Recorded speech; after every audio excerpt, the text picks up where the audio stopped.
4 a.m. June 9th. Dhafra Air Base, United Arab Emirates. There is no alarm. The first sign is the ground moving. 12 Soumar cruise missiles arrive across the base simultaneously, flying at 500 feet, invisible to short-range base radar on their final approach vector. The first hits the primary runway threshold and detonates.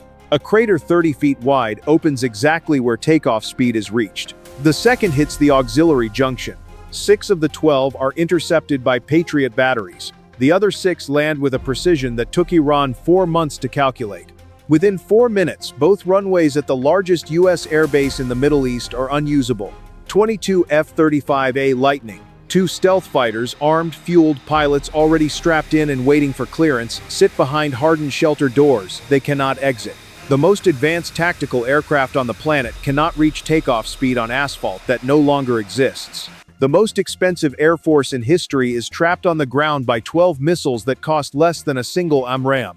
At 3:11 a.m., Captain Marcus "Bouncer" Vance received a text from his younger brother, Lieutenant Cole Vance, F-35A pilot. Dhafra Air Base. Highway strip is ready. Stay safe, big brother. Cole's runway is now a field of craters.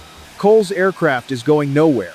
50 miles south, in the Strait of Hormuz, 18 Iranian Sina-class fast attack boats cross the shipping lane boundary at 4 a.m., exactly timed, deliberately for the moment they calculated U.S. air cover would be disrupted. Each boat carries NOR anti-ship missiles. They are not hiding, they are moving in plain sight, daring a response they believe cannot reach them. Protected by the Dhafra 373 air defense radar complex spinning at full power 80 miles north, its emissions blanketing 200 miles of Persian Gulf airspace. The single brain controlling every surface-to-air missile battery on Iran's Gulf coast.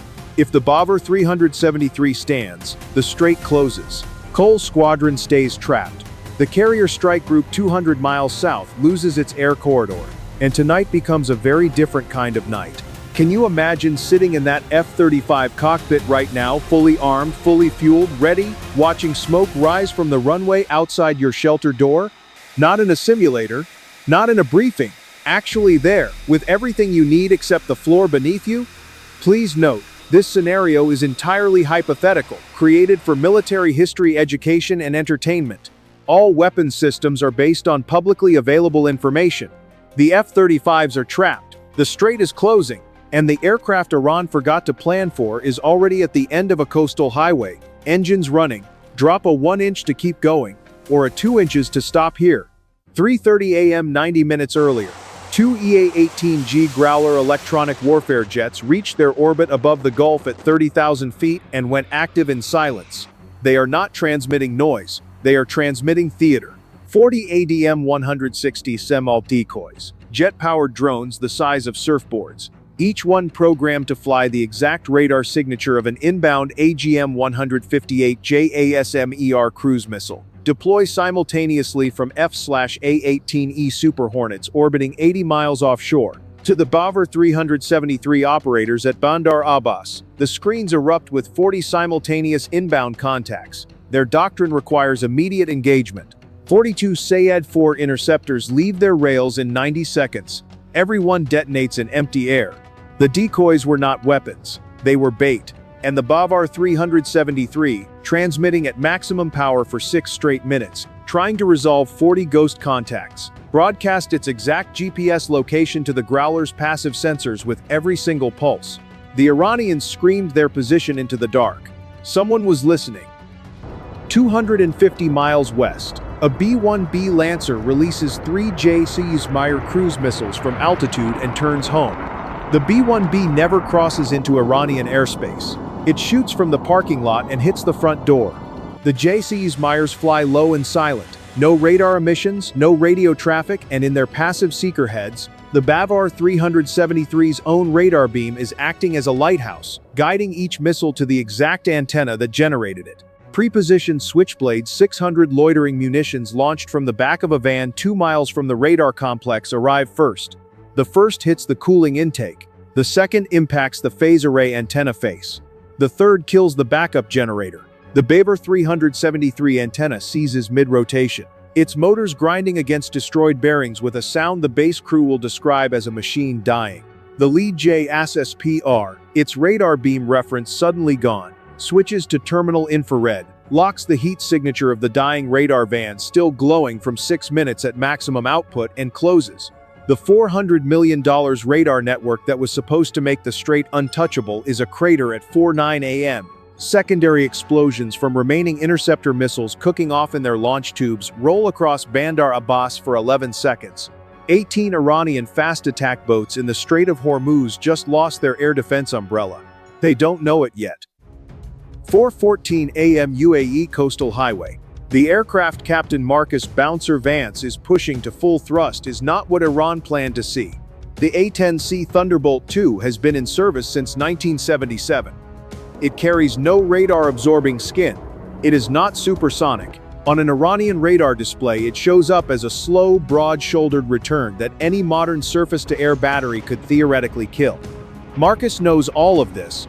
He also knows that the coastal highway stretch in front of him is the only usable runway within range of those 18 boats, and that if he doesn't break the blockade, Cole's F-35 squadron stays behind a shelter door until engineers patch a runway. That takes time no one has tonight.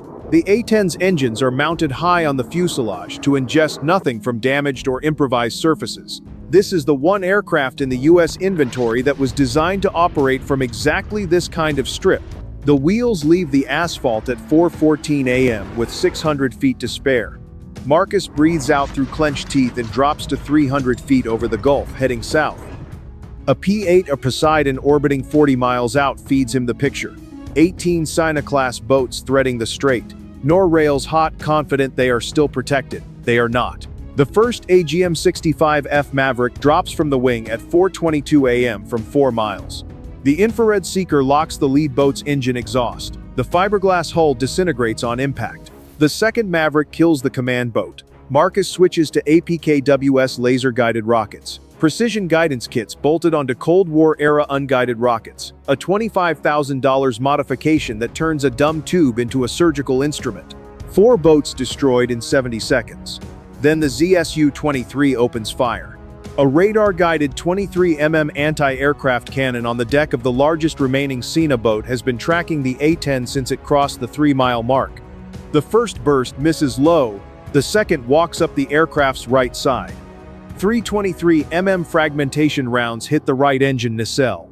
The 11-ton aircraft kicks sideways as if hit by a wall. Inside the cockpit, Marcus's helmet slams into the right canopy frame. His left eye blurs. The taste of blood fills his mouth immediately. Sharp, metallic, copper, and the master caution alarm turns every screen in the cockpit red. Fire warning. Starboard engine. His flight gloves are soaked through with sweat inside a cockpit that is shaking.